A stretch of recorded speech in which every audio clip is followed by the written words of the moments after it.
Muy buenos días, soy Marcela Vélez y desde Londres comento con ustedes las noticias que deben saber para comenzar el día. Bienvenidos a Primer Click de Diario Financiero. Es jueves 3 de abril, un día de fuertes pérdidas en los mercados. Estamos viendo la reacción a esa alza de aranceles anunciadas por Donald Trump. China, Europa anuncian ya represalias. El presidente estadounidense ha abierto una nueva época, una época de proteccionismo. At the same time, we will establish a minimum baseline tariff of 10%, and that'll be on other countries to help rebuild our economy and to prevent cheating. So we're going to have a minimum of cheating, and we're going to be very severe on the people that... Acaban de escuchar a Donald Trump cuando anunciaba ayer ese arancel generalizado de 10% a los productos importados. Bajo este 10% quedaron países como Chile, con quien Estados Unidos tiene un vigente de tratado de libre comercio que permite la entrada de los productos estadounidenses prácticamente sin aranceles. Quedaron países como Colombia, Perú, Ecuador, Brasil, Argentina, mientras México fue exento porque queda protegido por el Tratado de Libre Comercio de América del Norte, que aunque muy criticado por Donald Trump, finalmente la Casa Blanca decide respetar.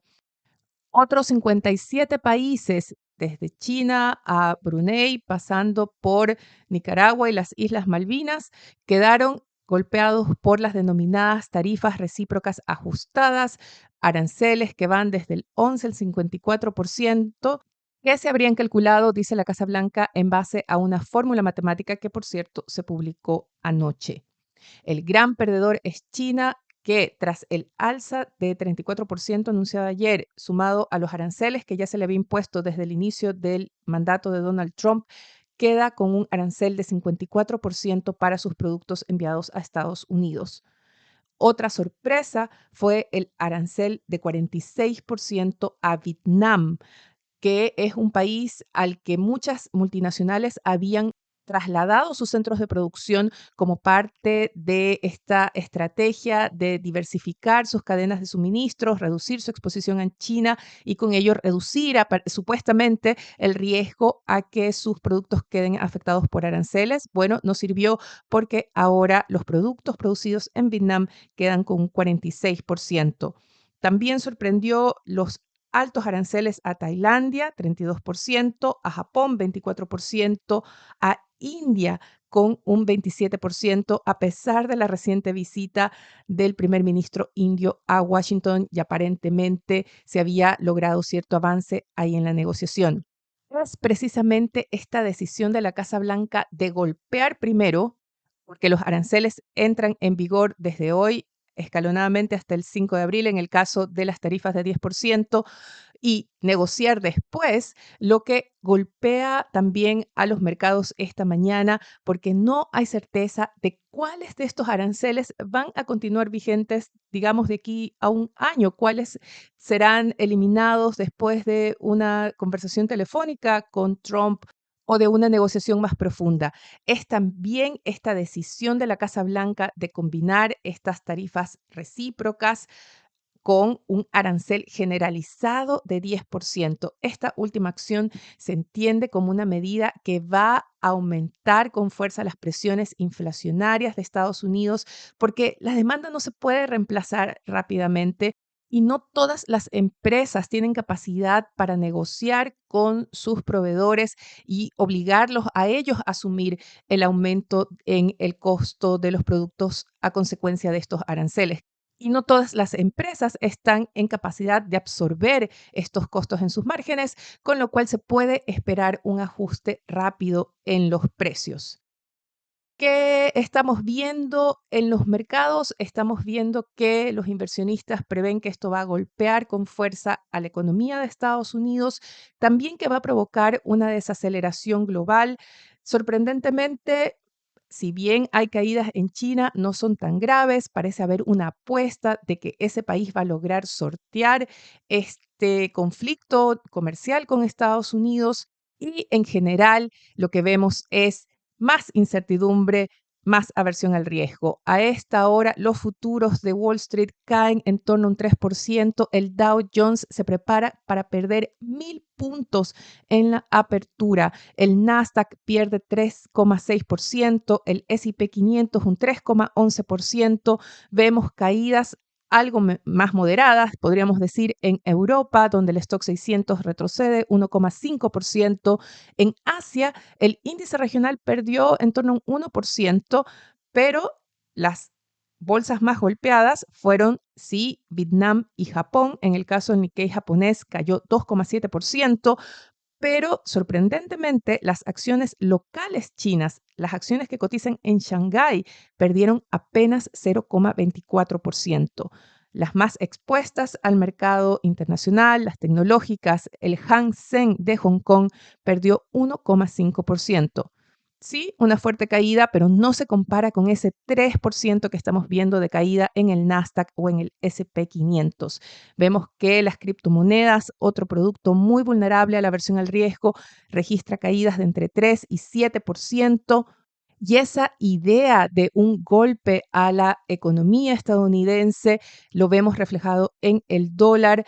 La divisa pierde ya 1,6%, cae a su menor nivel desde inicios de octubre pasado. Muy importante, y esto hay que tenerlo en cuenta, es la caída que vemos en los rendimientos de los bonos del Tesoro, la tasa de los papeles a 10 años, que es la tasa que le importa al secretario del Tesoro, Scott Bessent, porque es la tasa que él considera impacta más en los hogares y en las empresas, la tasa que él quiere ver caer. Efectivamente retrocede, quizás no por las mejores razones, sino por el temor a una recesión en Estados Unidos. Por ahora cae a 4%. Analistas consideran que Bessent estaría apuntando a un 3,5%, quizás mejor a un 3%. Ayer apenas escuché el anuncio de Donald Trump, conversé rápidamente con Alejandro Guimpo, economista senior de la Raín Vial Asset Management, y él nos ofrece una primera mirada a qué le llamó la atención de los anuncios realizados ayer por el presidente estadounidense Donald Trump y también cuáles son los temas a los que va a estar pendiente el mercado. Definitivamente es un escenario peor a lo esperado, pensándolo en un contexto global. Los países que fueron principalmente afectados de forma negativa son Asia emergente.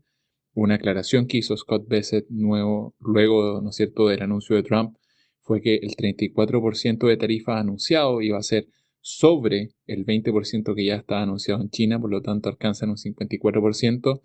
Eso es un impacto bastante fuerte, sumando a Vietnam, ¿no es cierto?, con un 46%, India también, que no quedó ajeno al efecto de las tarifas. Por lo tanto, si nosotros lo pensamos en una lógica global, fue bastante más fuerte. Eso te da aproximadamente un 20-25% de tarifas si uno lo ponderase a nivel mundial. Eso es un efecto que sobre el crecimiento global tiene una implicancia grande.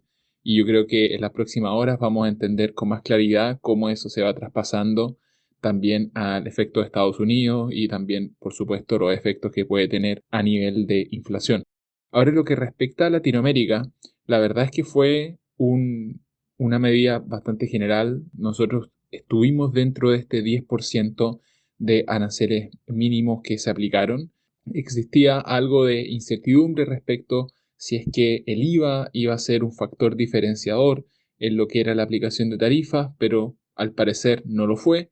Y en ese sentido me parece que el impacto para Latinoamérica, el impacto para Chile, va a estar principalmente centrado en el efecto indirecto de China, es decir, cómo es que va a actuar desde ese punto de vista y si es que China también responde con alguna medida a este anuncio o no. Me parece que ese es la evolución que vamos a tener en las próximas horas, en los próximos días, cómo es que se va ajustando, ¿no es cierto?, el mapa en este contexto y también pensándolo, obviamente, cómo eso afecta también la relación con Europa. Europa también tuvo un alza de arancel importante de un 20% y yo creo que eso es un desarrollo a observar. Finalmente, yo creo que un aspecto que sí hay que añadir es de que todavía no lo sabemos, es bastante incierto en este contexto si es que va a haber una apertura a negociación o no, o que cada uno de los países va a poder discutir algunos términos. Yo creo que Quizás un escenario era que se aplicasen tarifas igual a todo el mundo, eso no fue así, fue diferenciado, ¿no es cierto?, por sector. Eso fue un claro guiño a Latinoamérica en el sentido de aplicarle con un menor impacto tarifa a los países del continente y obviamente dejar exento a sus vecinos México y Canadá, destaco por ahora. Y en adelante va a ser bien importante cómo va a ser la negociación con estos países. Otro elemento que también no puede quedar fuera es que no se han anunciado todavía medidas contra el cobre, que era un elemento que también nos importaba de sobremanera en el caso de Chile y que yo creo que en adelante puede tomar alguna repercusión.